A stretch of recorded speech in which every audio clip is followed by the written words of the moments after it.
I'd like to call to order this meeting of the Urbana City Council. Will the clerk please call the roll?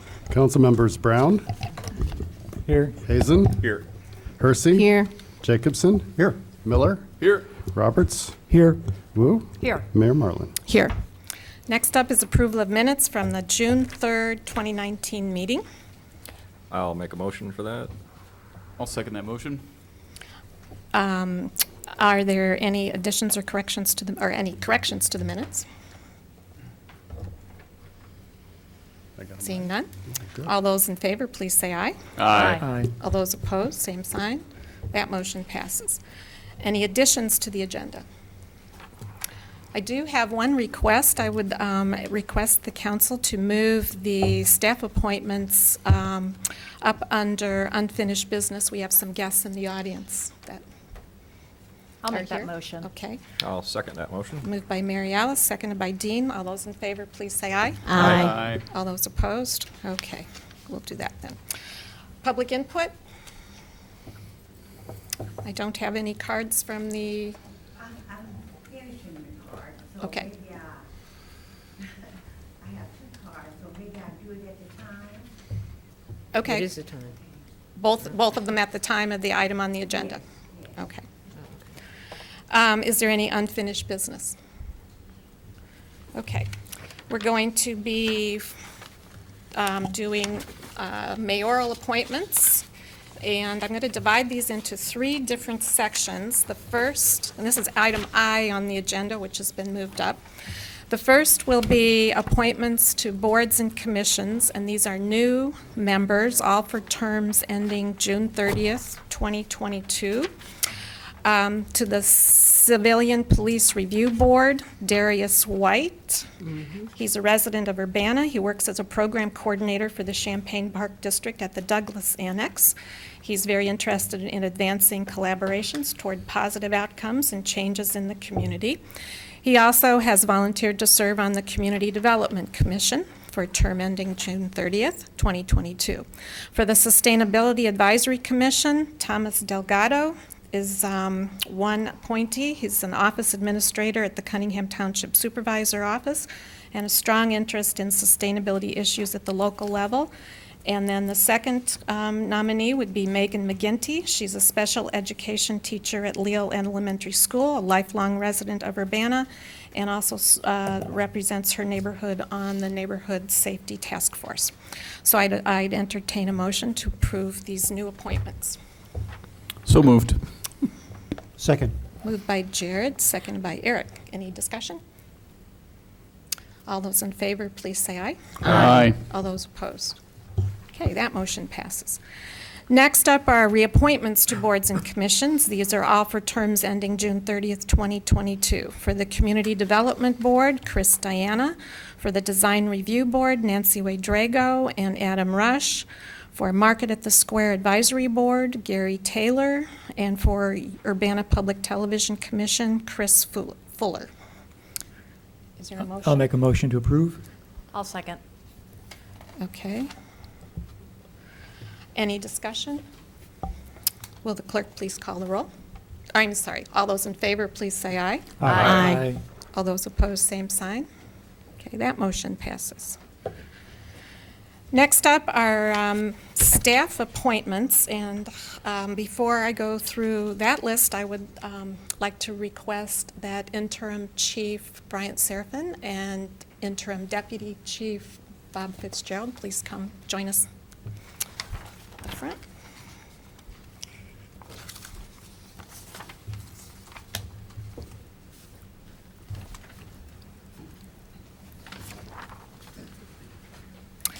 So included with these staff appointments, I'm also appointing and ask for your support for the appointment of Bryant Serafin to Police Chief and Robert Fitzgerald to Deputy Police Chief.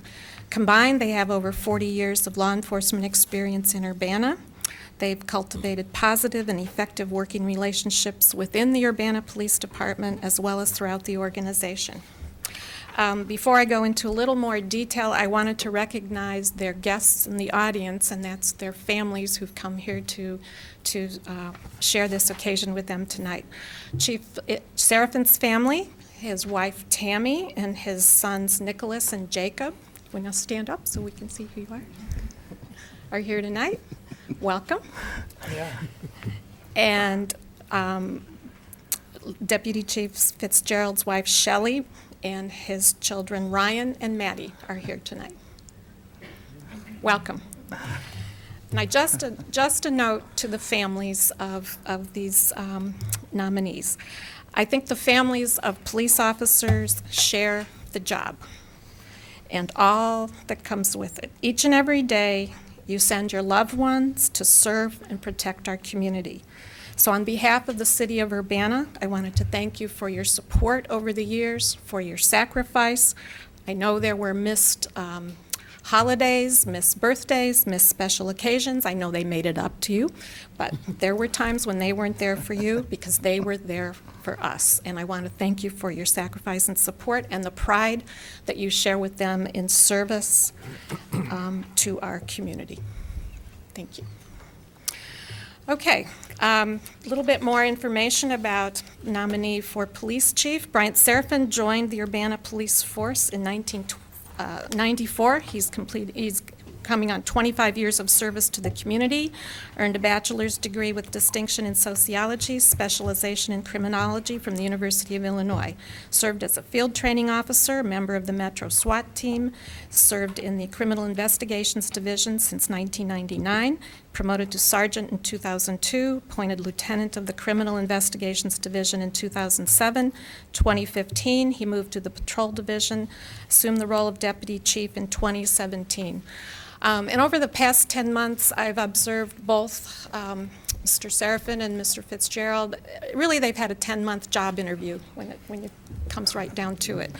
I've observed Bryant Seraphin in many different situations, both public and private, some in some very potentially tense meetings, which he handled with calmness and respect and professionalism. He prepared budget for this year, for the police department this year. He implemented the use of body cameras in the past year. He has spent countless hours working with the former school superintendent, the interim school superintendent, the incoming school superintendent, staff, and community members, all related to safety issues in the Urbana Middle School and High School. And that has been an unexpected challenge, but he's handled extremely well. He's committed to community policing, and I appreciate the work he put in along with council members on modifying our reporting methods on pedestrian stops to more closely align with what we believe was the legislators' intent. So he's had a wide variety of challenges this year, and I'm confident in his ability to handle just about anything that comes his way. Robert Fitzgerald joined the Urbana Police Department in 1998. Prior to that, he served 11 years in the city of Chicago, where he was a patrol officer, and tactical officer, and gang tactical officer with the Chicago Police Department. He received many awards and honors over the years. He was named Urbana Departmental Officer of the Year in 2005, promoted to sergeant in 2006, appointed to lieutenant in 2010, and he's been responsible for the daily operations of the police department as interim chief. And on a personal note, I first met Bob Fitzgerald as a community member when we were forming the Southeast Urbana Neighborhood Association, and he was in charge of the patrol in South Urbana. He worked closely with residents. He supported the formation of Neighborhood Watch. He went door to door to the businesses in Southeast Urbana. He organized quarterly meetings with the businesses and the community in that area. He really defined what community policing should be in terms of his outreach and work with the community. And I know he's strongly supported, particularly in my former ward, because he worked so closely with the folks in that area. So I appreciate everything that you've done for our community over the year. So it's my pleasure to nominate, again, Bryant Seraphin for Chief of Police and Robert Fitzgerald for Deputy Police Chief. And I will read the other nominees for staff appointments. Actually, I should ask if would you like to say a few words first? I would. Okay. I have a few. I have just a few. It's pretty good. It was interesting because as I was contemplating some of these things and preparing, updating resumes and chatting with folks about this, I realized that in 1994, when I tested here, would have been in the spring, and like most U of I students, I graduated in May, and then I got a job that was totally 180 from doing police work or what my major was. I was roofing houses. And when Urbana called that fall and said, hey, would you like a job? I was like, absolutely. This is really hard work, this roofing stuff is. And I've been able to, I was hired by interim Chief Charlie Gordon. I worked for Chief Eddie Adair, Chief Mike Bealey, Chief Pat Connolly, Chief Sylvia Morgan, and I was able to hopefully gather some styles and pros and cons from all of them about how to do this job, and I'm hoping that I can continue to carry that forward. You know, the most formative experience I had as a supervisor was being a field training officer. And as I look back on that time, I realized if you can't supervise one person, you can't supervise a team or a shift or a whole department. And hopefully those skills, that teacher, that coaching, that evaluation, I've been able to carry through, and I will continue to do so. As an investigator, I got a chance to really expand and deal with not just the officers, but the whole justice system. And I think that's really important and critical to make those connections and to develop those relationships, and not just within those in the justice system, but those citizens and those citizens groups, and especially over the last couple of years as I've changed roles from working cases to actually supervising and managing at a different level. I will say that I'm glad that I've been able to keep the relationships with the officers and the detectives, and I hope that's something that I can do is remain open and available to them. Those men and women who work with the citizens and who work every day out there driving those blue cars to calls for service. So I just want to say thank you. I appreciate the mayor and the staff who have trusted me so far, and I guess I could take any questions or anything, or if Bob, if you would like to say a word or two. I just want to say I really appreciate this honor. I think it's a great honor, and I really enjoyed, especially as a lieutenant, getting to know the people in Urbana, going door to door, like the mayor said, and meeting with people and having neighborhood meetings and business meetings and getting out and hearing people's concerns. I'll say one thing. After 11 years with the city of Chicago, I came to see Urbana. And Bryant Seraphin was my field training officer, and he taught me everything I know. So, still learning, even after 30 years, I'm still learning new things every day. And I think this is a great honor, a great privilege to serve the city of Urbana and to have this honor of being the deputy chief of the police department. Mike Bealey said, hey, this next recruit I have for you, it's Bob Fitzgerald. He's done 11 years in Chicago. And I thought, holy cow, what am I supposed to teach this guy? And he said, just teach him how to fill out the forms and stuff. I said, okay. So. Any council comments or questions? Eric? So being an academic, I research everything. And one of the things that I've discovered, there's really solid evidence, and you know it probably, but the public may not know, is that police officers have shorter life expectancies than other people. Not primarily for the obvious reasons of, getting shot or run over or something, but mostly because of stress and stress-related disease. So I just wish you guys as stress-free an environment and as long a life, and I just want to express my gratitude, and I wanted to, cite that fact because I think a lot of people don't realize the extent of what you not only contribute to us, but in a certain sense, sacrifice for us. Thank you. Dennis? Well, I think it's great to see you guys rise through the ranks to the positions you're going to be holding now. I really appreciate that. Certainly, we've seen you in the neighborhood down there at the Learman Garden. You've made an appearance and at the Victory Park events that we've had. We've always had either a police car or a fire truck or something at the park for the picnics, annual picnics. Appreciate that. And I don't know if we got a chance to ask Robert if he's got family in the audience. Oh, yeah, my wife and two children are right All over right, there, maybe they Shelley, need to be Ryan, and recognized. Maddie. All right, thank you. We did introduce them. All right. Any other questions? I just want to comment. Comment? Yes. Sharice?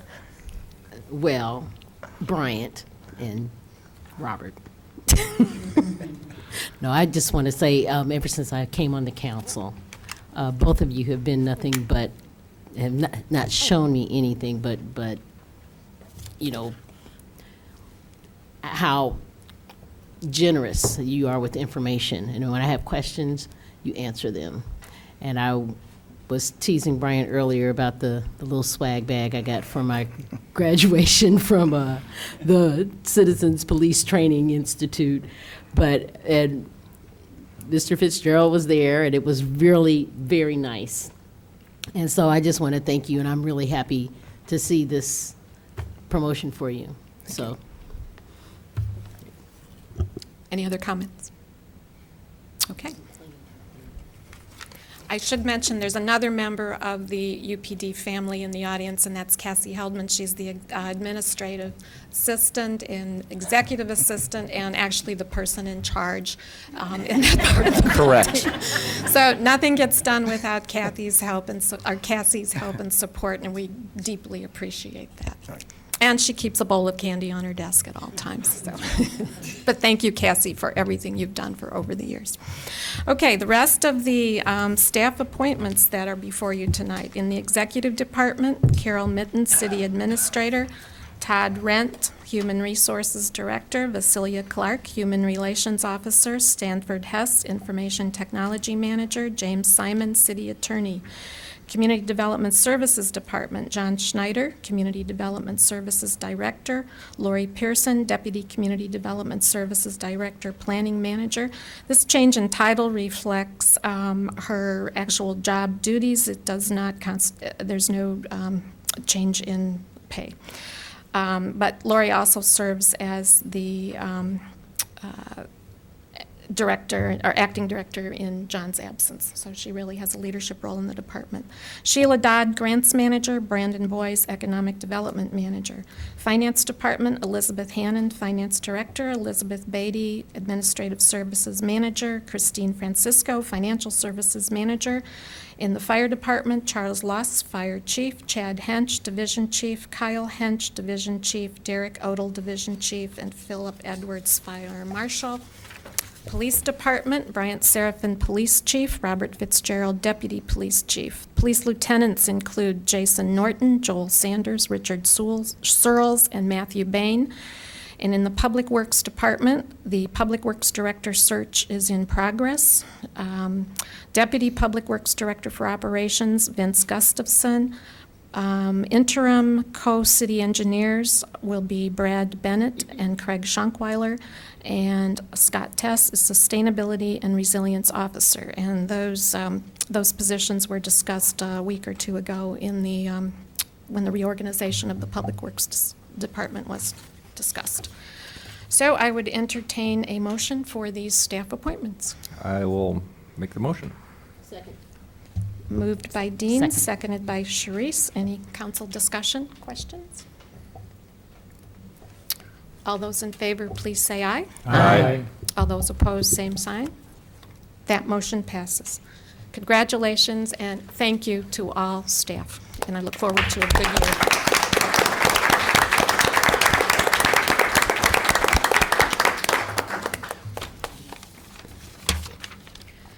Okay, we'll return to our regular agenda, and that will be reports of the standing committee. And we have a consent agenda.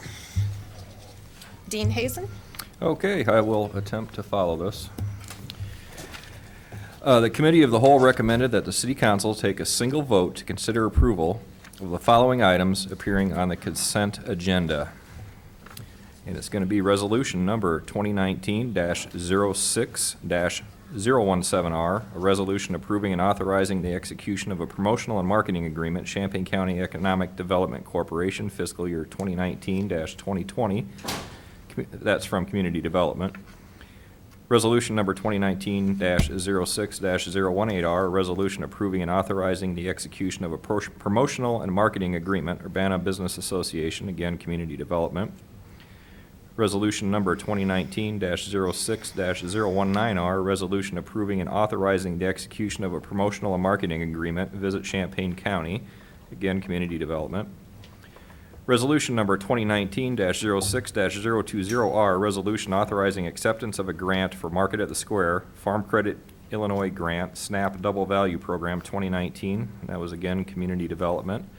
And finally, resolution number 2019-06-021R, a resolution authorizing acceptance of a grant for Market at the Square, Link Up Illinois Grant, SNAP Double Value Program 2019, and that was also Community Development. Does anyone request moving any of these items to the regular agenda? Okay. Well, we have no public input cards related to these items. All right, I move that the previous five previously stated items appear in the consent agenda for approval, and we will need a council member to second that. I'll second. Moved by Dean, seconded by Bill. So there's a motion to consider the consent agenda. It was made by Committee Chair Hazen, seconded by Bill Brown. All those in favor, please say aye. Aye. All those opposed, same sign. Okay. Okay, for the committee, I move passage of the 5 previously stated items appearing on the consent agenda. Is there a second? Moved by Dean, seconded by Bill. Is there any discussion? Will the clerk please call the roll? Councilmembers Brown. Yes. Hazen. Yes. Hersey. Yes. Jacobson. Yes. Miller. Yes. Roberts. Yes. Wu. Yes. Mayor Martin. Yes. Interestingly, the mayor votes on consent agenda items when I wouldn't vote on them if they were considered separately. So. Okay. Other items from Committee of the Whole? For Committee of the Whole, I will move ordinance number 2019-06-033, an ordinance amending the Urbana City Code, Chapter 22, recycling tax from finance with recommendation for approval. Is there a second? Second. Moved by Dean, seconded by Eric. Any discussion?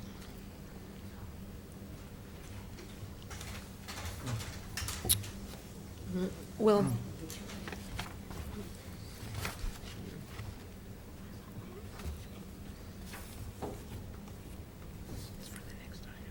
the clerk please call the roll?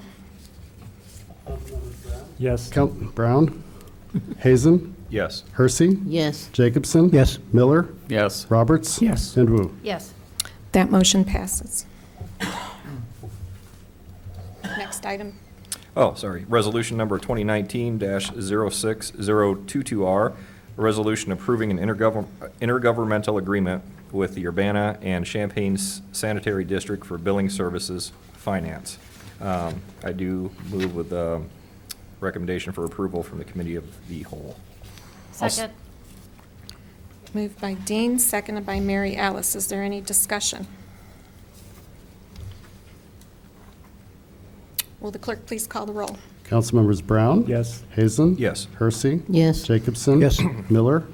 Yes. Roberts. Yes. And Wu. Yes. That motion passes. Okay, next up, ordinance number 2019-06-034, an ordinance approving the fiscal year 2019-2020 annual budget from finance. The Committee of the Whole does move to City Council with recommendation for approval. Is there a second? I'll second. Moved by Dean, seconded by Jared. I have 2 items of public input.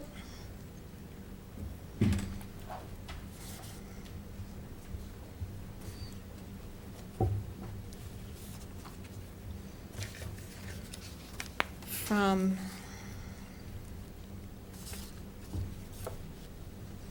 Bishop King James and Reverend Dr. Evelyn B. Underwood. They choose not to address members, but ask that, they're submitting a statement of support that Eldris Melinda Carr will make on behalf of the Dr. Ellis Subdivision Sewer concerning a request relating to the 2019-20 budget.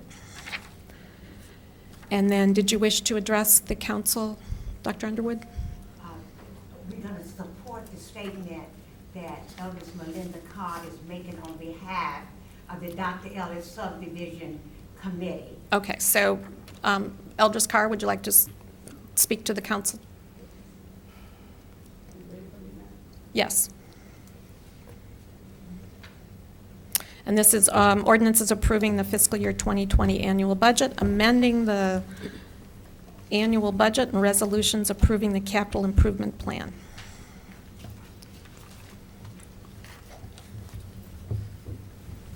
And you'll have 5 minutes.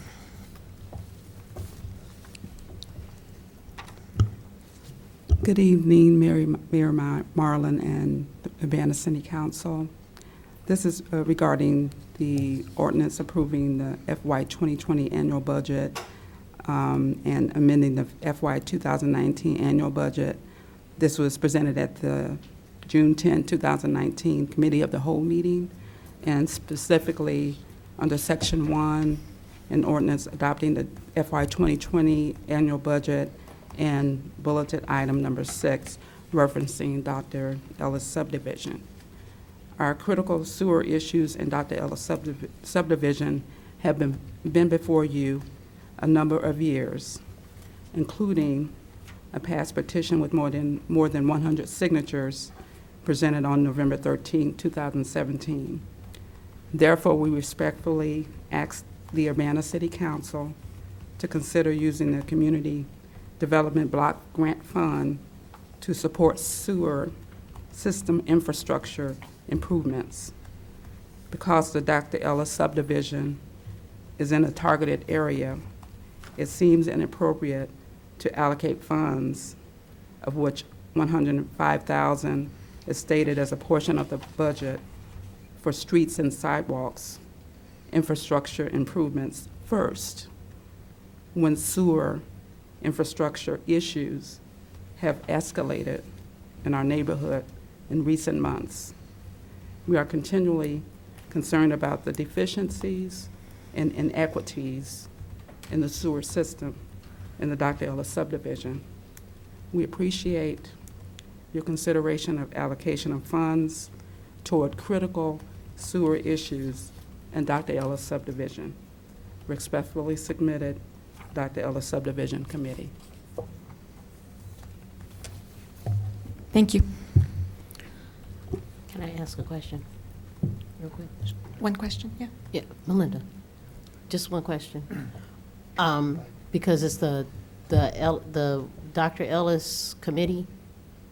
What is it? I'm sorry. Dr. Ellis Subdivision Subdivision. Committee. Huh? Committee. Okay, that's what I was asking. I just wanted to know because I talked to Reverend Doctor earlier this morning, well, today. When does that committee meet so that I can pass information sometime? Because I'm pretty sure that this is something that, if anything, it would have to be discussed and figured out. So when can I come to pass information or get information or something? We'll reconnect with you as our council person. Yeah, but I would like to be at a meeting, that's all I'm saying. Right, and we will reconnect with you because you've gotten an email on the people who are on the email list, if you remember. So we'll reconnect with you as we begin to start up, since you've become our alderperson. I know, but I haven't gotten any email. That's, what email? Well, we'll reconnect with you, as I said, as our alderperson. Okay, And we're connecting with people in the community. since you become alderperson, have you reconnected with people in the community in our area? No, I haven't been able to, but I So, just wanted to know that's when what I I'm saying. could. That's why I was asking, when the committee So we're meets, going so to that I could come. reconnect as we establish, because I was the coordinator for our area. Okay. And when you, I don't want to get into the details, so that's what I can tell you. If you want me to go into more detail, I can. Okay, Sounds like you'll be attending a meeting. I guess Okay. when I find out when they are. Okay. Okay. And I just wanted to know, so that I could, at the very least, when this comes up, I could at least come by and I can give information. I need to know, but I needed to know. That's all. I'm just, We're reconnecting, reestablishing, so I don't know if that makes sense to you. okay. Okay, Connecting as the Dr. Ellis Committee. okay. Thank you. And I've got a question. Yes. Yeah, and Melinda, so do you have in mind right now a very specific project that you want to see done? Like, are you thinking specifically of a certain section of sewer line that you want to advocate to be reconnected or to be relined or something specifically in this proposal? We can provide that if the council would consider. So that's the question. If you consider it, we have some things that have been brought before the council in the past several years. Yeah, but they've been So- kind of general, they've been sort of generic about the whole subdivision with nothing, I think, that's very specific, and I think we'd probably want to know some very specific facts about maybe the sewer lines at certain homes or on, because I know that in that neighborhood, there's been some work. Okay. Yeah. So, right, I'm just saying that CDBG grant money is appropriate, but yeah, you'd want to have, Well, at this point, the CDBG money is being recommended for street and sidewalk improvements there, well, which is those are needed as well. recommendations, but they don't necessarily have to be set in stone. Well, something to be worked out. Okay, thank you. I also have a card from Etha Reed, who is in support of the statement by the Dr. Ellis Subdivision Committee regarding the fiscal 2020 annual budget. And last public input card is from Reverend Dr. Evelyn Underwood and Bishop King James Underwood regarding the Sister Cities program. I'm having difficulty reading, but Yeah, because I wanted to do mine at a different, when Chairman Roberts finished his, but I felt that I wanted to say one or two things because I have a different perspective to undergird what my chairman has to say. Thank you. okay. Yes. I just wanted to clarify, I believe we talked when we were talking about the plan of infrastructure, that we were talking about having a sewer assessment plan that's been funded. Carol? Is that correct? I was conferring with the city attorney. Could you repeat the question? Yeah, no problem. So right now in the facilities plan, we said that we were going to do a sewer assessment plan that's going to be undertaken this fiscal year. Is that correct? That's correct. It's actually started, but it's not going to examine every pipe. It's a that's in the stormwater system. master. Oh, thank you. It's a stormwater, so it's not sewer. Yeah. Okay, thank you.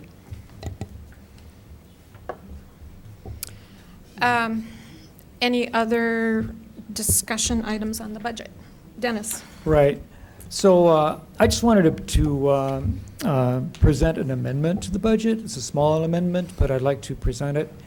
Currently, right now, the Sister City program had been funded for several years with a generous amount of money provided by the executive department, which started under Mayor Pressing, of $5,000 a year. And many times we've used the money in ways that I've mentioned in the handout that I passed out to you.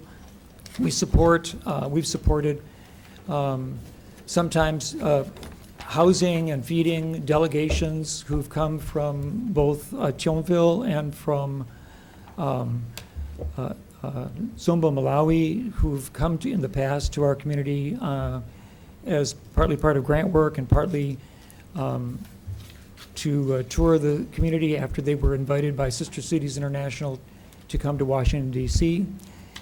And we've also had programs that we've had ongoing, starting with a couple of grants that we've received from Sister Cities International in the past, working in Malawi. So we have had many projects that have outreach to the community. Mostly we're providing services to the community. We've done educational programs in the schools. We've had events at the public library. And we've hosted 5 different Sister Cities Malawi mixers, which we invite the community to interact with us in a sort of like a celebratory manner. We've provided food and beverages and have had entertainment. And these events have mostly been connected with the arrival of delegates in the community. We've also been invited to the President's House at the U of I 3 different times to host these kinds of delegations. And we know that in 2020, we're going to be having a delegation from Malawi come again, 2 gentlemen who are actually working with the project with the University of Illinois, will be in town. And I feel that we would like to maintain the level of friendship and cooperation and hospitality that we've had in the past. The current budget will be ending this June, and the next projection budgets don't actually have specific funding for Sister Cities programs. Instead, we've been offered to have a certain amount of money given to us if we can match it, and the matching amount is $2,500. So I'm just going to say that at all the projects that we've done, probably over the years, we've been able to raise like about $200, $300 at most. And raising money was not really the focus or the attention of the Sister Cities program in the past. So what I would like the City Council to do is just to acknowledge that the Sister Cities program is valuable to the community and to the city itself as a promotional tool that has raised awareness of the interglobal consciousness of this community, the interglobal connections in the community. And to that end, actually, I've been working on a presentation, which is a book celebrating the first 10 years of the Sister City projects that we've had here in the community. And this book I'll be presenting to the library and to the archives and giving as gifts to our Sister City friends in Europe when we go over there in November, and also when I travel to Malawi in August to reconnect with our Sister City friends and partners there. And this book is filled with all of the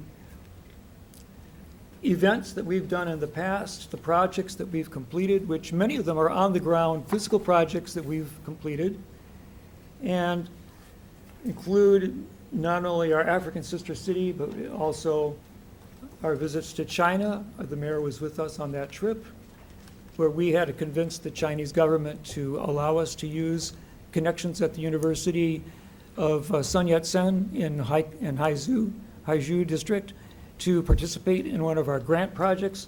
And I want to say that we got 2 different grants amounting to $215,000 from the Bill and Melinda Gates Foundation to do work in Malawi. And we also have here in this booklet, it covers the awards that we received at Sister Cities International, and our Sister City program in France is highlighted.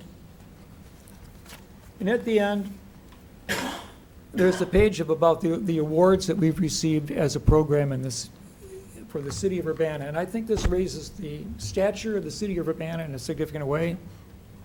Besides having the 2 grants from the Gates Foundation, the second grant, we had done so well in the first grant that we were invited to apply for the second grant, and that's when we got an additional $100,000 to do work in Malawi. We were, in 2012, this program here in this town was named Sister City of the Year for the state of Illinois. And in that same year, we received the Champaign-Urbana International Humanitarian Award for humanitarian work on the international level.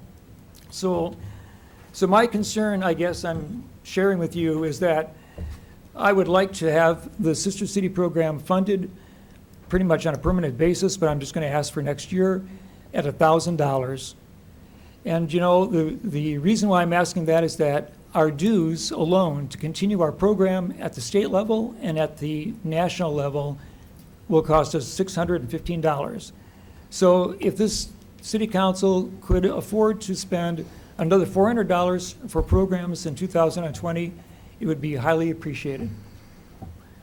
And I would suggest that this money could come from the general fund, but if you want me to pick something from the budget that I diminished by $100 or $1,000, I could do that for you. Bill? I wonder if the publishing of that book is probably worth $2,500 in in-kind donations. So if we could count that, then there's your $2,500. Will you help us find 500 people who would like to buy this book? But I mean, just Most- your effort to produce it and to produce two or three copies to give away is worth something. And I'd say you put a lot of time into it. That's probably worth $2,500. Well, thanks. I will say that I have put a lot more time and energy into this program than people could probably imagine, but that's because I believe in it. And we have a small committee. We don't have a large committee. And our committee is not really served by the city in various ways. We don't have a staff person assigned to our city commission. It's called a commission. And, you know, but we do have a budget, and we appreciate it very much, and we would like to continue to receive some funding from the city as a support. And certainly, we are willing to try to raise money in the community and because really that's the goal of our program, is to engage the community in ways which the community shows it's excited and appreciative of this program too. I think, Carol, you wanted to make a I was just wanting to maybe round out the information about the Sister Cities program and what we had proposed in terms of the funding for next year and then going forward, if I could.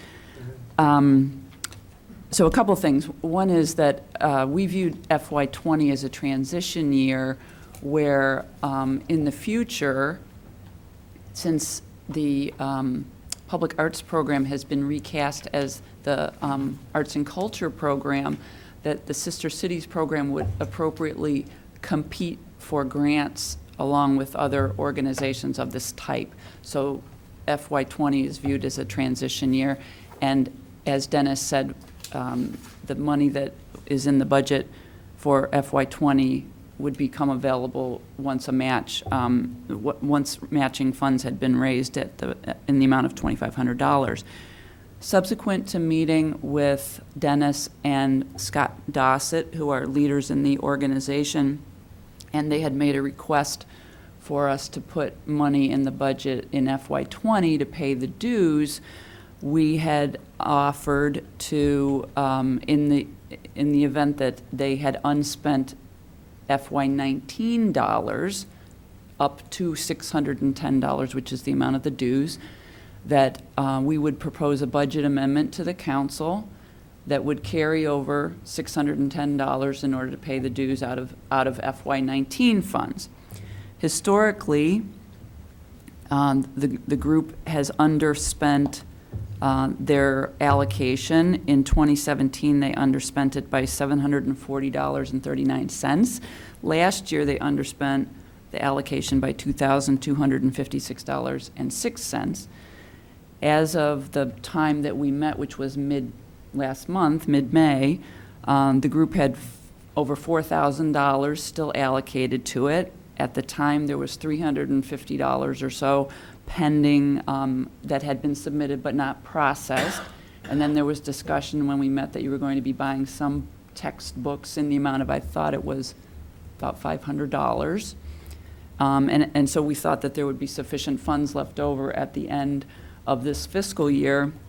But in the document that you passed around, you say that you're estimating that's going to be $256, which means you've spent a lot of money in the last month. So I don't know what all that is for, but we haven't processed that yet. That's right. I can explain that then. So there's $810 that we purchased bilingual books in both Chichewa and English to take with us on our trip to Malawi in August. In the past, we've done that before, and what we do is we donate these to primary schools in Malawi in the underprivileged areas, some of the areas where we've built toilets in the past through the grant money from Sister Cities International. And we are going to be doing that again this year. Basically because there's almost no reading materials available to children in Malawi that they actually own or can take home with them or study as a class. And in the past, we've also purchased, basic school supplies.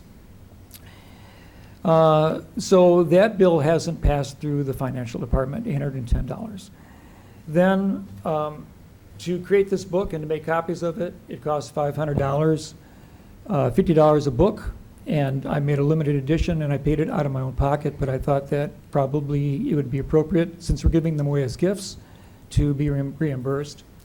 And then $210, I think it is, it was spent last week to frame the 2 charters that we received 5 years ago from France and brought them back there. These are very large hand calligraphy charters enumerating the Sister Cities partnership that we have with France. One document is in English and one document is in French. And they've been sitting on a shelf for 5 years, and the city clerk offered to hang them in this room if they could be framed appropriately. So they're being framed this weekend. So that's spent on our funds to $256. Actually, I've kept a running total of the items that you have enumerated against the total that you had, and you're actually at $2,266 as a total. Okay. Is that true?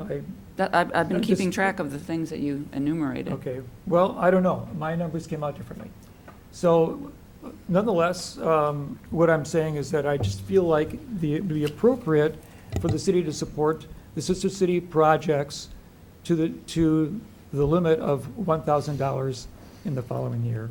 And I would like the city to be able to be that generous. So my motion was given to you, and I think that I passed away, oh, here it is. I got a copy of it. My motion is that the council approves an allocation of $1,000 to the Urbana Sister Cities program to cover national and state annual membership dues and to support its local programs. And since the offer from the administration was to roll over the amount in our budget to the tune of $615 or $610, I felt that we had spent down that amount. And you're saying that we have $2,000. Well, I'm surprised, but that's not what I figured myself. I'm sorry. So I guess we would need a motion for Dennis's amendment. Would that be? Dennis? Made one. Or a second, I guess. Is there a second? I'll second that. Moved by Dennis to allocate $1,000 to Sister Cities. Seconded by Mary Alice. Finance Director Elizabeth Hannon. I just want to clarify what is actually in the budget. What's actually in the budget is $5,200 in expenses for the Sister City program, and there's a program in the budget for that, and then there's related to that a $2,600 revenue that's presumed to be coming from donations as the half that the group would fundraise. So I just wanted to clarify that, because as we're talking about changing the budget, I think we need to know where we're starting from. Well, so can I ask about that? Dennis. So in a meeting with the mayor and Carol Mitten, it was presented that allocation was no longer going to be used anymore in the coming years, even though I do see it on the draft memo for the budget in the future. It's in the draft, but my understanding was that was going to be changed, and from now on, it would be only matching funds to a certain cap length.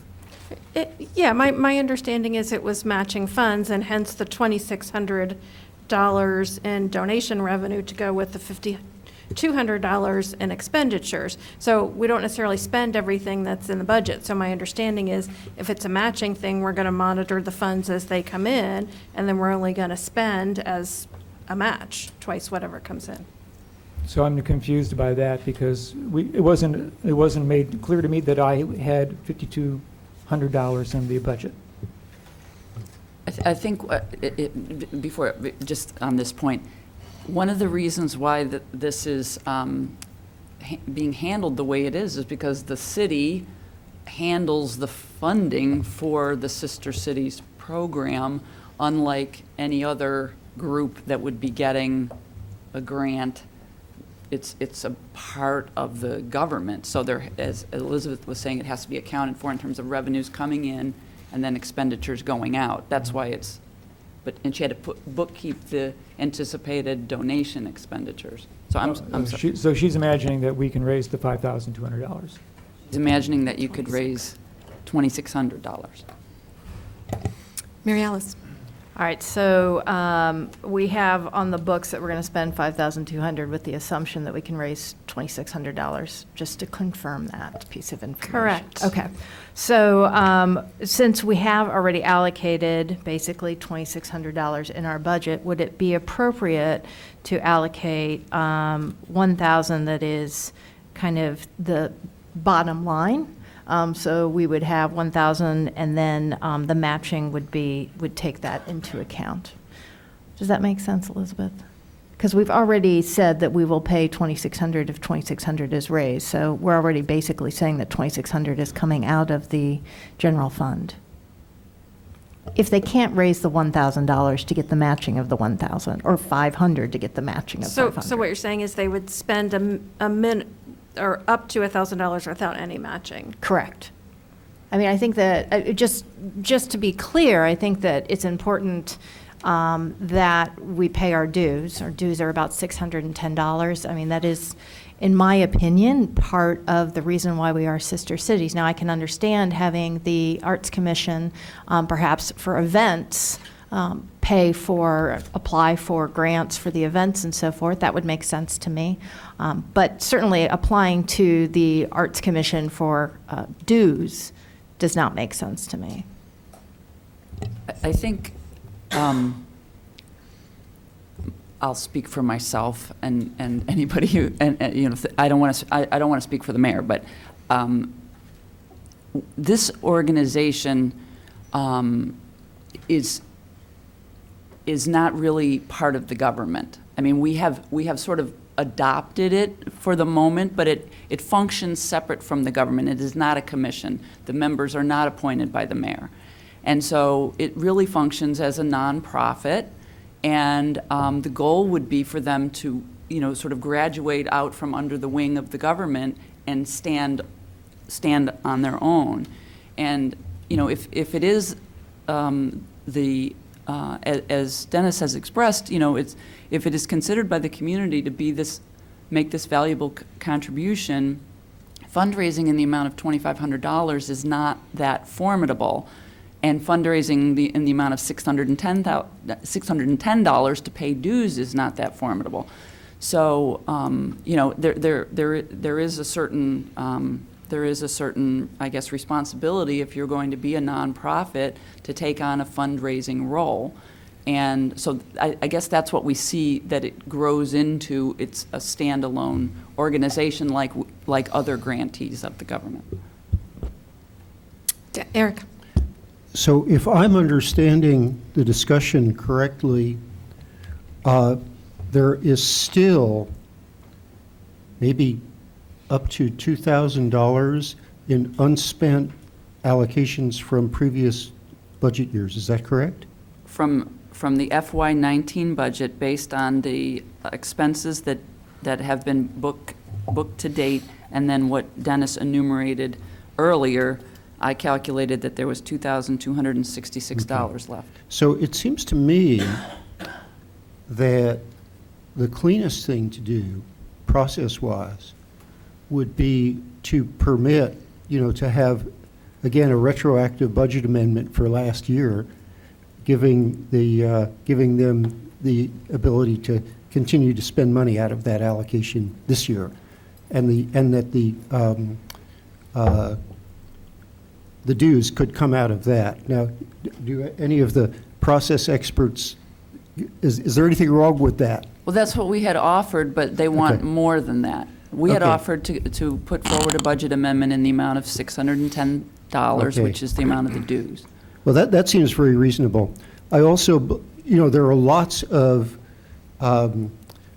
once the Arts Commission was broadened to arts and culture, a lot of things that had been freestanding have come under its domain and apply for grants to them. Things like the Sweet Corn Festival and so forth. So, and this definitely is a cultural activity. I mean, this is definitely, that's the category I'd put it in. So I think that, providing the opportunity for the Sister Cities group to spend the money that has already been allocated, extend the time so that they can continue to spend that this year. But then suggesting make contact with Rachel at Public Arts and Culture and make sure that you now are up to speed on the procedure and sort of that commission's culture and processes as far as going for support on an ongoing basis in the future. That's really the right way for them to, I think that's really the right pathway for funding to be sought in the future from the city. I'd like to offer a little history here, and based on what I inherited when I took office. For a number of years, Sister Cities really had no formal funding from the city. And then there was a year when I believe we had 2 delegations visiting from both China and France, and I know the previous mayor found herself funding dinners and all sorts of activities out of pocket.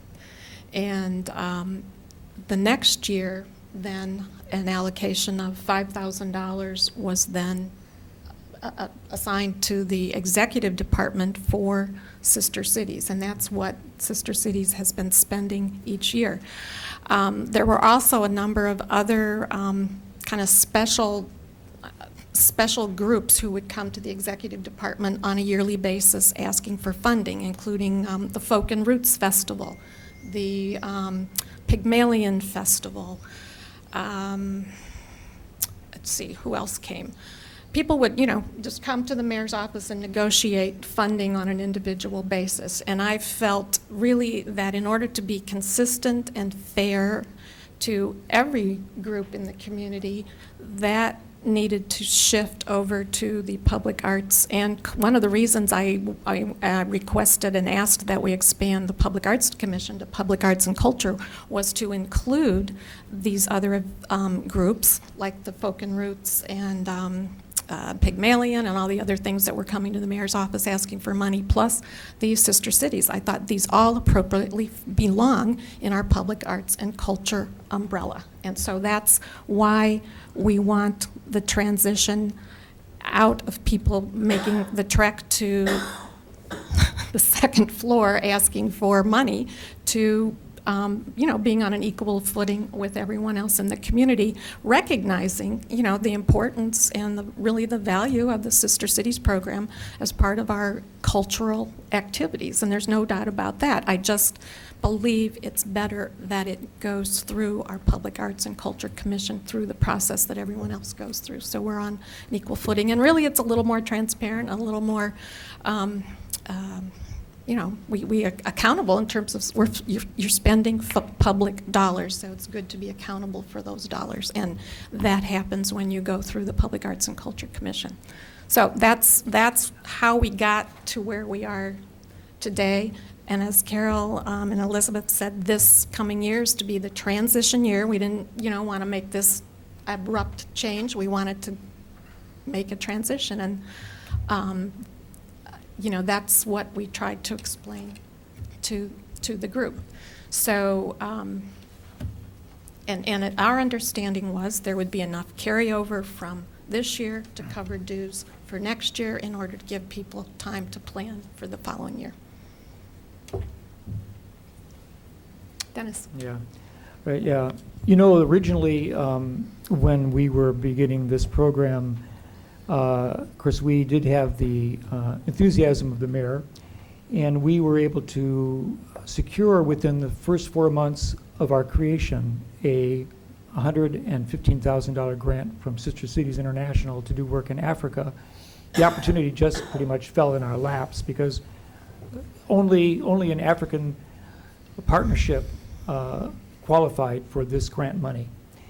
And we got then a stipend of $10,000 because we managed the grant in Africa, working and sending representatives from Urbana to Africa and receiving delegations from them here in a cultural exchange, which also created the construction of 3 toilet buildings in public schools and a toilet and washing facility at the hospital.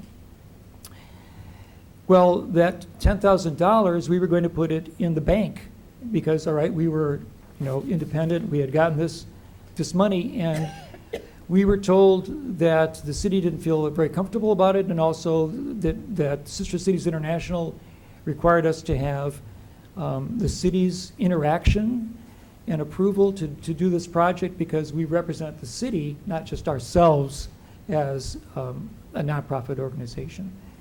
And so we put all of this funding into the city's bank account. They created a line item for us to hold that money for us, and we spent about 5 years spending the money down variously on projects that we did until we did end up with basically no money. And then, yes, the events happened, which you described. We had foreign visitors arriving, and we're pressing, and of course, we ourselves had been taking money out of pocket to support travel, food, purchasing, and other kinds of things. And we were holding events in the community as an outreach program, and we had to pay for it. And so our financial situations, we had to close the account at the credit union to bring all our funds to the city. And we haven't opened that up again. But if we're considered to be a nonprofit organization, is the suggestion that we take our funds, then back, recreate an account independently of the city to operate in the future. If you want us to come and ask for the city's participation in our projects, it doesn't seem to be a likely or a very positive way to create the city represented Sister City program.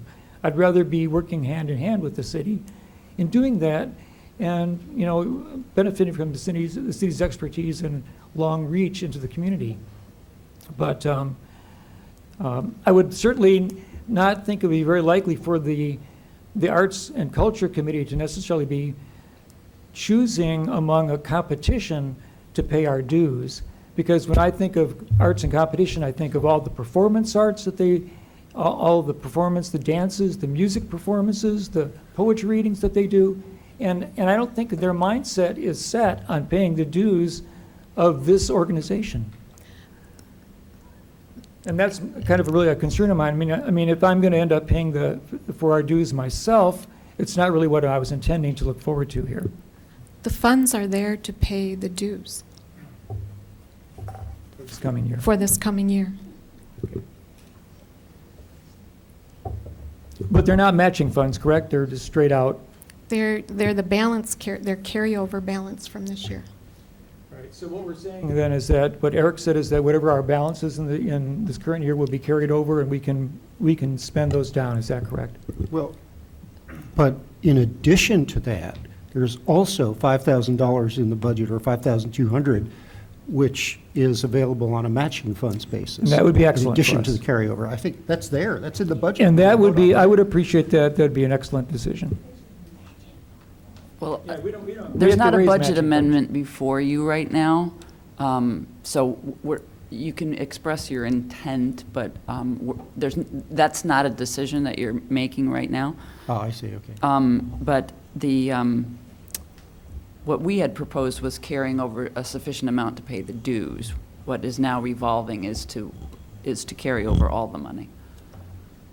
But we can discuss that at a later time. Which we'll need to figure out what it is. Yeah, right. We don't have, Okay, apparently we don't there's have a the exact dollar. discrepancy in what people think. Bill? Well, it's gratifying to know that in a $60 million budget, we've spent a half hour talking about a few $1,000s. But I think the concept of whether the city, whether Sister Cities is part of the city and endorsed by the city versus a nonprofit is kind of the thing that I'm trying to wrap my head around. And I know that, I think we've passed resolutions in the past that we are going to be a sister city for somebody, so that seems to make it more like a city function. But then if Dennis decides to move or something and goes away, then there's not many other people on the city staff that are probably going to take over. So for longevity of the program, it does make sense to me for it to be kind of a nonprofit. As far as the $3,000 or $5,000 goes, I think we need to do whatever works this year. And if it encourages people to donate $2,500 to do the match, I mean, people are donating much more than that in time and in travel money and everything else. I don't think you'd have trouble raising it. And we also have $6,500 in travel money for city council that I don't think anybody used last year that we could probably roll over. So if it's a matter of finding money, it's there, but I think it makes sense to, I'd just say go with the match this year and raise the match. I don't know if it belongs in arts and culture or not, but maybe we could talk about that over maybe an agenda item in a future meeting. I don't think we need to do any amendments.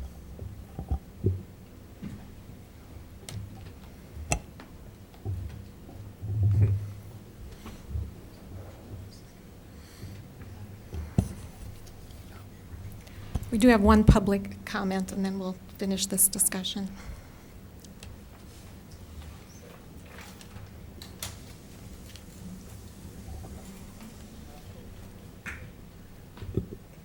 Yeah, Mr. Roberts is the chairperson of the Sister City because he's a member of the city council, and all of us are members.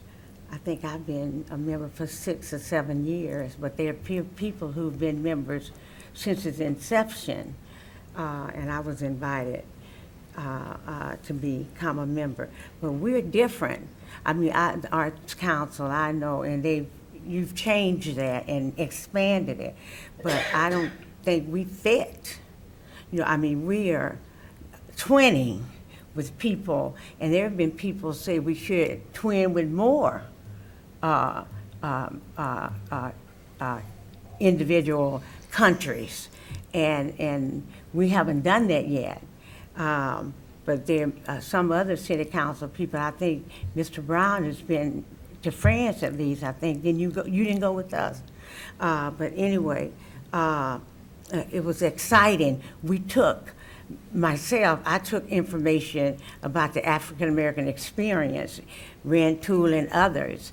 Mr. Brown, African American Mr. Brown, who had gotten some of the same information that Kermit Harden, he's an icon here, and I took information over about Mr. Brown, and also a young lady here who was on the autism spectrum. I mean, I can't go into y'all got a lot to do, but I mean, it's just was exciting for me to go to see a lot of the African American soldiers because of the time we went. And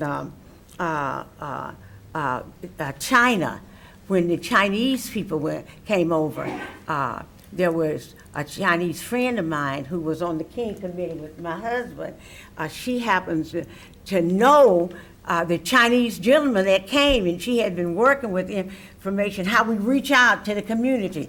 Meg, who was a teacher at King's School, when we had the reading materials that we were going to get, we put reading boxes in all the schools. I mean, we're reaching out to the entire community. We were promoting this city of Urbana. So it's not the little mere money we get. We pay for everything. We've paid for many things as the city, sister city people who are members. The money that we get from the city, we appreciate it. But it's not about money, it's about promoting the city. Oh, the 4th of July parade, when they see the sister city, I mean, people want to come. Carol Amers, the representative, they wanted to follow us in the parade. I mean, it's just wonderful. And I try to dress. I can't walk, but I'd ride, but they're so excited. The different countries who see us, and the Chinese now, they know they expect to see us, and the people from France, and anyway, I'm getting excited. But it's just, I mean, this twinning is important. The other people from other countries call it twinning rather than sister city. So anyway, it's not the money, it's what we are promoting our city with other countries. Globalization is here. Thank you. Thank you. And we can't, well, anyway, okay. There is an amendment, there is a motion on the floor, which, Can I? yeah, you had a question, oh, Mary I Alice, do. I'm I sorry. have a question. So there's been a couple of conversations. So Carol, you had said that the original proposal was to, if there was $610 left over from this year's budget, that would be rolled over to pay the fees for the state and the national. And then Eric was talking about whatever that budget amount is, that would be rolled over. And all of this stuff would be done as a budget amendment, not tonight, but in the future. Correct. So I'm just trying to summarize what the conversation has all been about. The amendment on the floor is to take $1,000 and put that specifically into the budget. So those are the three things that we're talking about. And I don't know what the feelings are of council, but basically what I am interested in is seeing that the fees for the state and the federal is paid. That's what I'm primarily interested, how that's done. Eric? So if I understand the situation correctly, the budget amendment is not necessary to pay the dues, that they can be paid out of money that's rolled over, previously allocated, that we can roll over. In order to roll it over, we would have to have a budget amendment. See, Elizabeth is coming because she doesn't trust me to get this right. And I And she's assume- probably and I- right. So maybe it's appropriate to, even though we don't have the budget amendment drafted and in front of us, maybe it's appropriate for the council to take a straw vote to assure Sister Cities program that we will support such a budget amendment when it comes before us. I think Elizabeth wanted to weigh in. Yeah. Carol is exactly right. You don't have that budget amendment in front of you, and likely that would happen, I'm guessing, around August, by the time we would do the first amendment on the FY '20 budget. So, I mean, I think if there's agreement, I'll jot Okay. it down on my list, and when we do that budget amendment, we'll include it. So is that timely enough for you to pay the dues? August? Yeah, because the dues will be coming due in March, probably, or, Okay. kind of early next Sure. year. My sense is, but people would want to speak up, my sense is that the sense of the council is that we would likely approve such a budget amendment. And is that for $1,000 or $610? Or 2,005, whatever. What I would suggest is whatever the actual balance is, what was allocated and is not yet spent, should be made available to the Sister Cities Commission. I want to add one other thing pertinent to the discussions we've had, but not to this exact point. I think that Elizabeth should check on the propriety of this, but my impression is that, that contributions in kind could also count towards a match, should we decide to pass something like that. So for example, if an individual, in order to participate in Sister City program, went out of pocket for plane fare, that the cost of that could, or could it not? Would it have to be dollars? Well, so you're kind of getting far afield from the budget. The budget is dollars, right? Contributions in kind don't affect. the Well, budget. but if we say that somebody has to have a match, my question is, must the match be in dollars, or could it be the dollar value of an in-kind contribution? I mean, I think the city council can probably decide what that means. Right now, it's showing up as an actual revenue in the Okay. budget. The trips are entirely voluntary, and you have people spending thousands of dollars Right, traveling. okay. So it's a substantial amount. But at this point, we have a motion and a second for amending the budget for $1,000. Would you be interested in withdrawing that motion and restating a new motion to cover the cost of the dues? Or do you want to keep it at $1,000? Mary Alice? I like Eric's suggestion of a straw poll, if that is appropriate at this time. Can I ask a question real quick? Just Yes. so I need to anchor myself. I've been hearing so many ideas and so many this and that. I'm looking at the budget page regarding the sister cities. I could be wrong. Elizabeth, is it that there is $5,200 allocated for the sister city thing for FY20? Yes, there are $5,200 in expenses in the budget. There's also mixed in with other revenues, so it's a little harder to pick out. But on the revenue side, we added $2,600 in revenues from donations. Okay, because I'm just looking at page 81, I guess, under the general thing. Right, and that's the expenses for the Sister City program. Okay. Now, according to, because I'm just trying to process this, I often have to say that. According to, so that's 5,200 proposed for the FY20. And in addition, there is a carryover from FY19 of 2,000 blah, blah, blah, blah. Carol, right? So, To be determined. At the moment, it's tracking at $2,266. We'll have to see what all the submissions are. at the moment. And that is a number that can be rolled over to join the $5,200 for FY20. If that is the I am wish not of a the council. mathematician. Only if council approves a budget amendment to do that. Okay. We can't roll over money without a budget amendment. Okay, so what I'm saying, though, is that if we pass the resolution, the ordinance that we have in front of us, I mean, not in front of us, but what we were going to vote on originally, the very first, after Mayor Marlin said, and now we're going to, that one. Okay, so if we're going to vote on that one, then the $2,600 would roll over into the 5,200?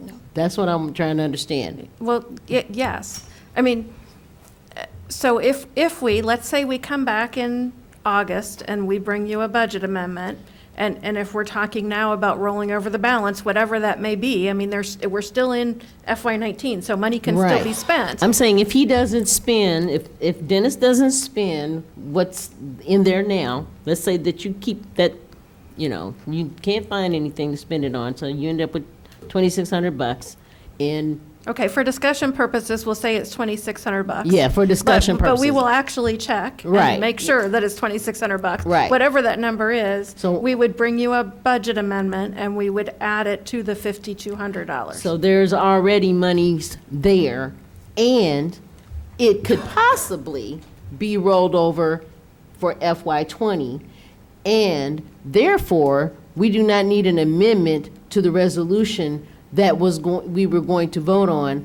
right after Mayor Marlin said, okay, next is resolution, blah, blah, blah, blah. Correct. If that's what we're going to do, we don't need to amend the budget ordinance. Okay, thank you. Could I ask for clarification? Yes. So basically then, the Sister Cities program is going to be funded for one more year at the rate of $5,200? Is that what, or is this, are we talking about matching, only if there's matching, or only if there's expenditures?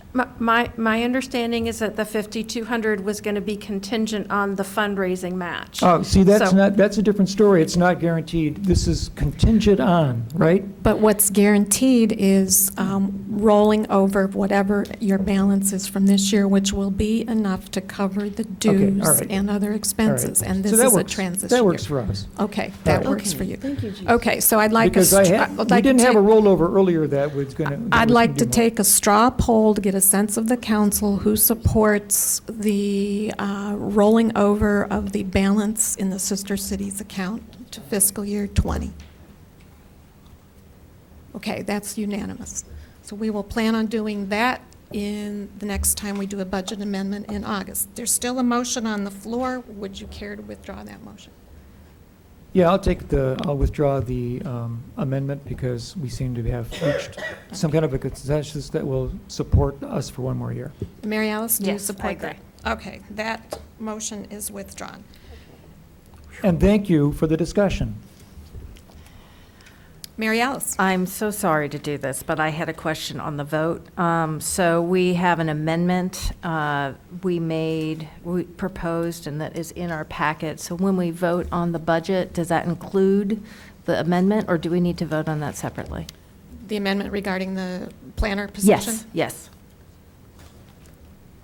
That should, Yeah, that was in the packet. So Yeah, I it was think in we're the packet. assuming that you are voting on the budget ordinance with the With the revised amendment. exhibit. I just wanted to make sure that I understood. yes. Thank you. So we have a motion on the floor for the fiscal year 2019-2020 budget. Is there any further discussion? Will the clerk please call the roll? Councilmembers Brown, Yes. Hazen, Hersey, Yes. Jacobson. Yes. Miller, Yes. Roberts, Yes. Wu, Yes. Mayor Marlin. Yes. That motion passes. Chair Pazin.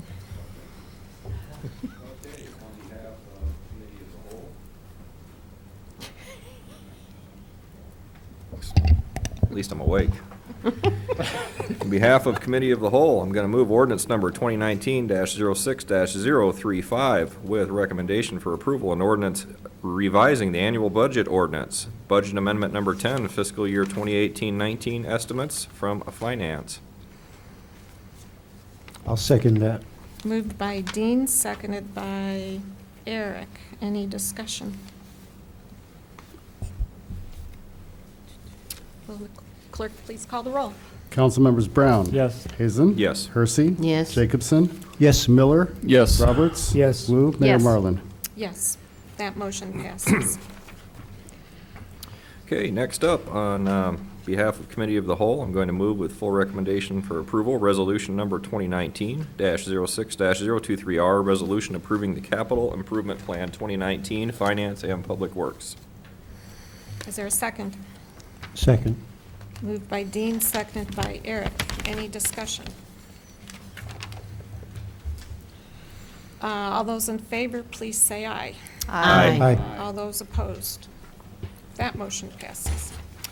Last item, Okay, on behalf of Committee of the Whole, I am to move with full recommendation for approval, the resolution number 2019-06-024R, a resolution adopting financial policies for 2019 finance. moved by Dean. Is there a second? I'll second that. Seconded by Eric. Any discussion? Bill?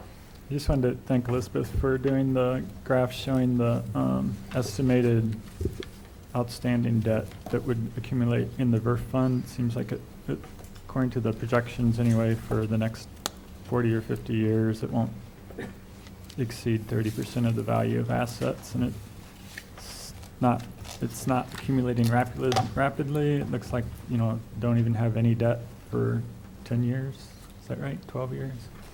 Can you say that again? There won't be any, looks like there won't be any debt till about 2032. Yeah, correct. Okay. So I'm okay with these policies, I think. Mary Alice? So don't leave, Elizabeth. I have a question for you on that graph.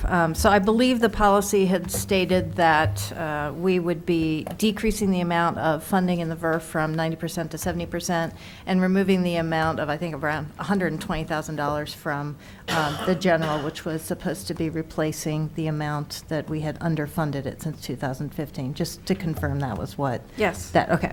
And that would lead to the city needing to borrow approximately 3 times in 2030 at $3 million apiece, which would equate to about $10 million. Yeah, I'm going to 9 say, million. when you're looking out that far, that's very rough, but it would Sure. lead to a need to borrow some sum of money at about Definitely that point over in time. $3 million. Yes. Okay, all right. So then that brings me to your chart here. Is there any way to put that chart, Charlie, up on the screen so that other people can see? If you had Apple TV, I could cast it. Give me a moment, I can find it. Oh, I have it. Oh, you have it on, oh, that's faster. Thank Yes, you. that's faster.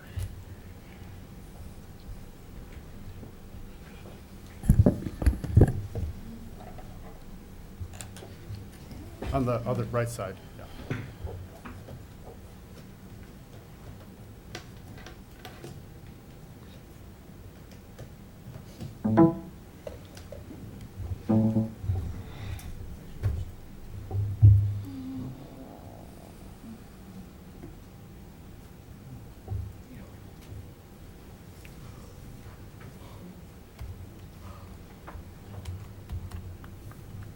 Okay. All right, so if you go to the bottom of the screen, you can make it bigger. Thank you. It's at 61%. Is that better? Thank you. Okay, so basically this shows that the first borrowing would happen approximately at 2032, in the early 2030s, we'll say, right? That's what the orange peaks are. That's when the borrowing would happen. So there Correct. would be one there, and then there would be one perhaps in 2039, and then 2047, and I mean, we're going out, I understand, we're going out many years Yeah, here. it's pretty speculative. It's very speculative. So that's where those 3 peaks for the borrowing would happen. And then, can you describe the purple line for us? So what Mr. Brown asked us to do was measure the outstanding debt as a percentage of the projected value of all of the assets in the VERF. So the green line, for reference, is our projection of what the value of the assets is. So they're increasing, obviously, over time. And then the purple line shows the outstanding debt as a percentage of the value of the assets. And so what is the proposal for paying off the loans? So if we borrow $3 million, we have to pay it off, right? Right. So I think somebody had said that the VERF would be paying that off over time? Right, Is yes. that correct? Yes. Okay. So We estimated over 10 years each time. over 10 years for each one. So I Mhm. guess technically, 10, 20, I don't know, maybe 25 years, we would have those loans paid off? Well, each one individually would be paid off In 10 years. after 10, right? So that's why that's why I'm spreading it out here, Yeah. because we have 3 potential times that we would be. Okay. Well, and the further you go into the future, you would certainly have more than 3. So when you see a peak in the orange there, that's where we're issuing debt. So we have a large amount outstanding, and then it starts to drop as we make payments to pay it off, and then we issue debt again, and you see another peak. So this chart goes out farther than the one that you saw earlier at the last time we discussed this. So you'll see there's 1, 2, 3, 4, 5 peaks here of varying amounts. So an estimate of 5 times that we would borrow to replenish the VERF. Just a Sure. very rough estimate. But we might not borrow it all, or, All right, okay, thank you for describing that, I appreciate it. Eric? So I have to say, my eyes glaze over a little bit when I see graphs that extend to when I will be 121 years old.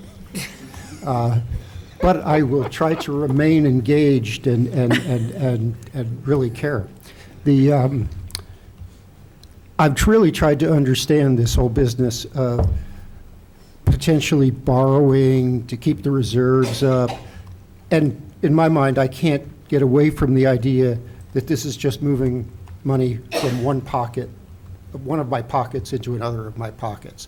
But I don't want to debate that, but that's just, I'm still stuck on that. But what makes a difference, what may make a difference to us is optimizing our vehicle replacement policies, which we never have.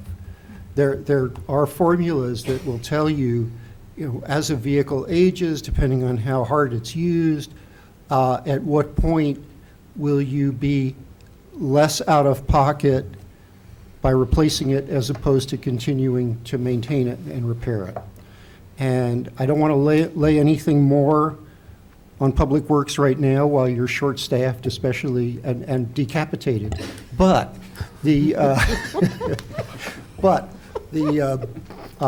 but as soon as you've got Public Works leadership stabilized, I would really urge to, one of the studies that might be done, even by new planner, is to develop an optimization strategy for vehicle replacement. That really will make a difference in the bottom line. I actually think that we do that. Maybe it's not to the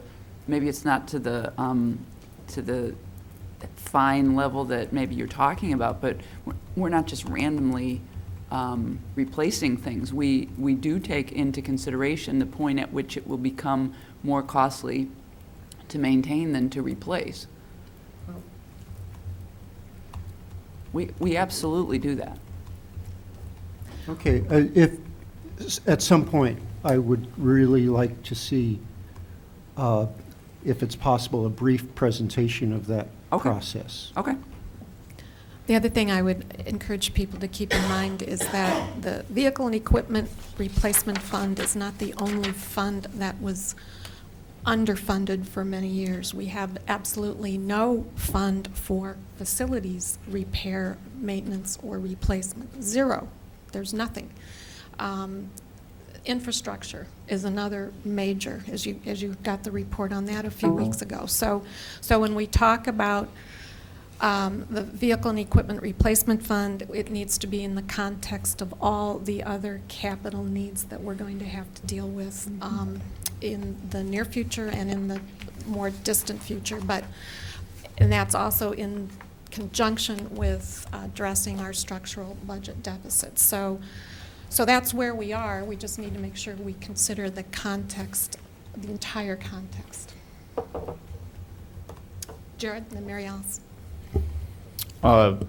Is financial policies where we did our tax increase on packaged liquor sales? No. As part of the larger budget? Mm-hmm. Yeah, the financial policies outline the minimum, that guideline for fund balance, things like the Vehicle and Equipment Replacement Fund. We also distributed a copy of the pension. I know there were concerns expressed about the pension funding last week, and the council did revise the pension funding plan so that we're on track to fully fund pensions according to the Government Finance Officers Association, yeah. GFOA. According to those standards. So we're on track for that. Mary Alice. I guess I just want to be clear. I operate under no assumptions that the city will not go into debt for a large number of projects that we haven't been able to address, whether it's facilities, whether it's roads, whether it's sewers. There are infrastructure needs that this city is going to have to issue debt. So I operate under no illusions that we won't have to do that by any means. My concern with this policy is the addition of debt. So basically saying, okay, well, we're setting ourselves up to absolutely have to borrow money for the VERF. And that is my concern with this, knowing that coming down the road, we are going to have to borrow money to handle all of these other items that we don't have any money saved for. We don't have any funds saved for. So that's my primary concern, and that's why I'm not willing to support this. Carol. Maybe I could just maybe take a little bit different angle than the mayor, but I'm ultimately going to say the same thing. which is that we only have so much money, right? And so we have all of these other asset classes that we have made no attempt to create a replacement fund for, and sort of holding the VERF in a separate category where, but it's almost like, well, at least we'll do one thing right, but it still doesn't do anything about solving the other, the neglect that we have in these other areas. But the one thing that changing the policy will do is it will handicap us this time next year from having a level of flexibility to deal with all the new information that we will have acquired about facilities, about streets. Stormwater is sort of separate and apart, but some other asset types where it'll be, well, the VERF, the policy says we have to fund the VERF at this level, and we'll have to make a bunch of decisions and put a budget in front of you that accommodates that, and then that gives us less flexibility to deal with those other asset types, rather than have more flexibility across all the asset types. Mary Alice? So the budget that we just passed, was the VERF funded at 70 or 90%? 70%. So we didn't pass a policy that approved the 70%. So you brought a budget to us that funded it at 70%. And if next year you bring a budget to us and you say, okay, well, we need $200,000 to address the HVAC in the city building. I'm just throwing out something. So we are recommending that you fund it at 70%. That gives you the flexibility because you came to us with a budget that already implemented this financial policy that we didn't approve. Correct? I guess that's true, yeah. Yeah. So we could ignore you twice then, I You guess. could ignore us twice. I'm not suggesting you do, but I'm Right. saying that it does give you that flexibility that you Mm-hmm. can come to us during our budget meetings and say, we have this urgent need because the facilities report said that the air conditioning was going to explode on itself or whatever, whatever. So I guess what I'm saying is it's not that we are preventing you, but what we are asking for is that the intent is to fund VERF at this level. If you come back to council and say, we have this emerging need that we need to handle right now, and so our recommendation to do that is going to be funding VERF at 75% or 80% or what have you, you've already done that, I guess is what I'm saying. So I still would like to adhere to the policy that we are going to attempt to fund the VERF at 90%. If there's something that comes up, certainly bring it back to council. But what that means for starting next January is we're looking at an additional about $300,000 on top of the $500,000 in new either spending reductions and or revenue enhancements that we're going to have to make. Can you remind me how much we cut the budget this year? Was it 700,000? 500,000 in cuts and about 300 in new revenue. I think So it was about more than 800,000. 500 in cuts at the end of the day, like 575 or something.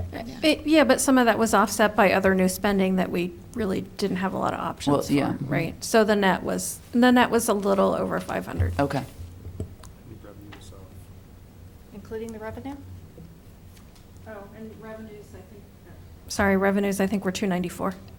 But so our goal was a net of 750, either expenditure reductions or revenue increases. So if our goal is 500,000, then we were over 250 this year, correct?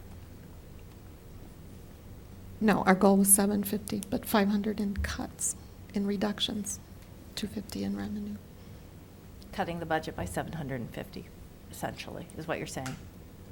A net of 750 in cuts and revenue.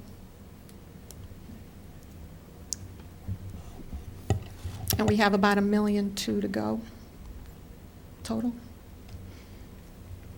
Or we've done about $1.2 million, so we're Right. more than halfway toward the $2.5 million. We think, and we'll know better when I do the next financial forecast, but we think we have roughly another 750,000 to go. And that depends on revenue coming in this year, which we'll have to see what that there's a lot of unknowns in this coming year. This is a transition year in a lot of ways in terms of new revenues and that sort of thing. So we'll see where we are. Eric. I think I'm persuaded by Mary Alice's argument that you actually have the flexibility you need. You will have to make an extra, justification next year, again, for the 70% if we haven't approved it in advance as an ongoing policy. But our track record is that if that makes sense, we'll do it. We'll vote for it. So I think I also will. I think I will also vote against the resolution. Bill. I think I'll vote for the resolution. I think this is the graph shows that it's sustainable. My worry was that the debt would increase. You'd be able to see a peak in debt and not stop going up, and I don't see that. I see it pretty level over the next 50 years, 40 years. I mean, it goes up and down to even out the spending that we have currently in the VERF. We have big years and low years, and yeah, there will be debt, but it's either have debt there or have an excess amount in there in the VERF fund when you could be using that money, putting that money to use. But I think I just like the idea of having a policy in place, and I appreciate staff's effort in making a policy so that it's predictable year after year, and then you don't argue over whether we should fund it over at 60% this year or 80% this year. It just seems to make sense to me. Any other comments? Okay, this is a resolution with a roll call vote. So let me make sure I have my notes on. The motion was made by Dean and seconded by Eric. All those in favor, please say aye. Aye. Aye. All those opposed? Aye. No. Okay, I'm going to need a show of hands. Let's do a roll call. Okay. Councilmember Brown? Yes. Hazen? No. Hersey? Yes. Jacobson? No. Miller? Yes. Roberts? No. Wu? No. The noes have it. The resolution is defeated.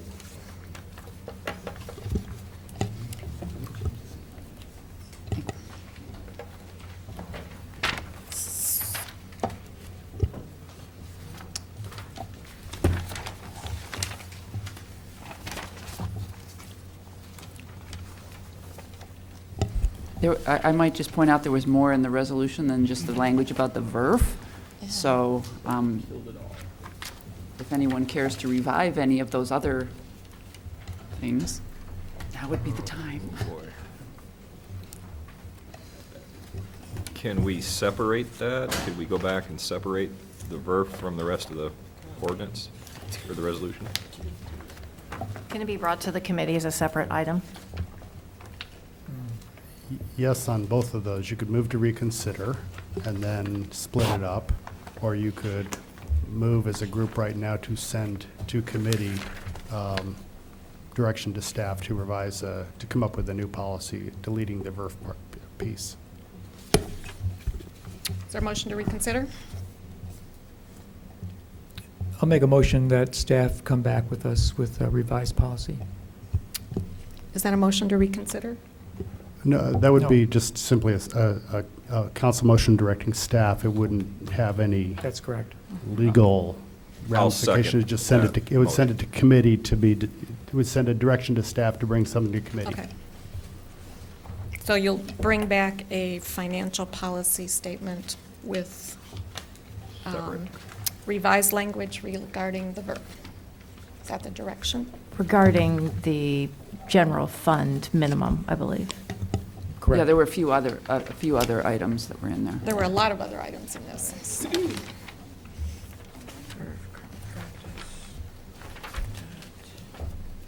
So I second the motion. There were very The other changes unrelated to the VERF were very minor. I mean, they were, This is the Very- general fund minimum, though. right, Yeah. yeah, that's what it is. It's Okay. just the general fund. Okay. It's Right. So if for we want to Section make that A. change, once I get back from vacation, we can do that. Okay. Okay, we'll bring the revised financial policy statement back. Okay, reports of special committees. Reports of officers. We've completed the new business. With no further business before the council, this meeting is adjourned.